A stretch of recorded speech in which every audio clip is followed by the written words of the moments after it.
What's up everyone, welcome back to Kabuto Labs channel. Today, we are going to add haptic feedback to your MetaQuest project in just a few minutes. No theory, just a practical how-to so you can feel every interaction in VR. Let's jump in. First, let's set up the scene. Take the latest project we have been working on.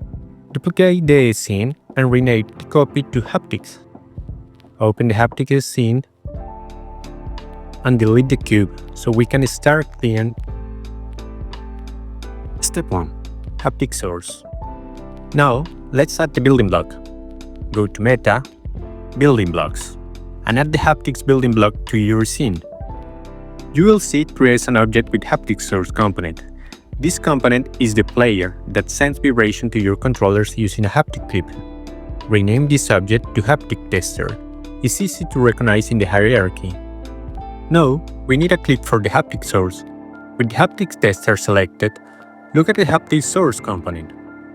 In the clip file, assign a haptic clip from your project.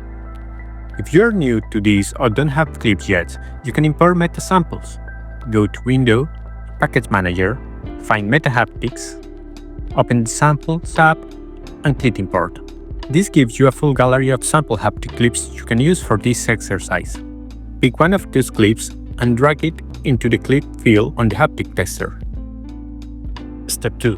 Triggering haptics with a controller boot. Now let's fire a haptic clip with a specific controller button. Create an empty game object in this scene and name it Trigger Button Active State. With the object selected, add the component Controller Button Usage Active State. In the first field, choose the controller you want to use. In the hierarchy, find Right Interactions. Drag it into the controller field. In the button field, choose which button will trigger a haptic. In this example, I'm going to use the trigger, but you can pick any button you like. Now, we need to call the Haptic Source when the button becomes active. Select the Haptic Tester. Add the component Haptic State Unit in Event Wrapper. In the Active State field, drag the Trigger Button Active State object. In the When Active Event list, click the plus button. Drag the Haptic Tester into the new event slot. From the function drop-down, choose Play function in the Haptic Source component. That's all. Every time you press the trigger on that controller, the Haptic State will fire, and the Haptic Source will play the clip you assigned. Step 3. Project Validation and Quick Test. Before testing, let me ensure the project is correctly configured for MetaQuest. Open Project Settings, XR Plugin Management. Under OpenXR, make sure you have added the MetaQuest profile for the headset you are targeting, and that the Oculus profile is also enabled. Check Project Validation. If you see any issues, click Fix All or Auto-Fix button. Repeat the process in the MetaXR validation window if you are using the MetaXR tools. Now you can test on your device. Every time you press the trigger on the controller you configure it, you should feel the soft vibration from the haptic clip you assigned it. Step 4. Haptics when grabbing an object. In the Haptic scene, create a new cube and place it in front of the player. Turn this cube into a grabbable object using the same step you used in the previous video. If you don't remember the exact steps, you can reference video 2, where we set up a grab interactions. Now, let's attach a haptic clip to this grab. Create a new empty game object next to the cube and name it, for example, Grab Haptic.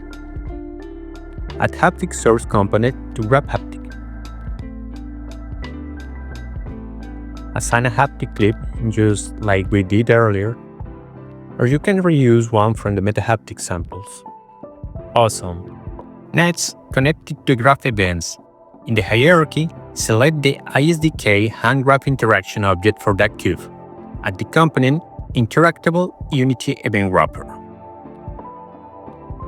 Grab the ISDK hand to the interactable view and select Grab Interactable from the pop-up window. In the When Select event, click the plus button. Drag the Grab Haptic object into the event slot. From the function drop-down, choose Play function on the Haptic Source. Now, when you run the cube, The ISDK for an interaction will trigger the interactable Unity event wrapper, which interpolates the haptic clip to the graph haptic. You can test in VR and feel how both controllers are activated when you wrap the object, depending on how your interaction is set up. And that's it. You now have button-based haptics and graph-based haptic working in your MetaQuest project using meta building blocks and Unity. If this lesson helped you, don't forget to subscribe for more VR and XR content. Drop your comments and tell me how you are using haptics in your own projects. Thanks for watching, stay creative, and see you in the next one.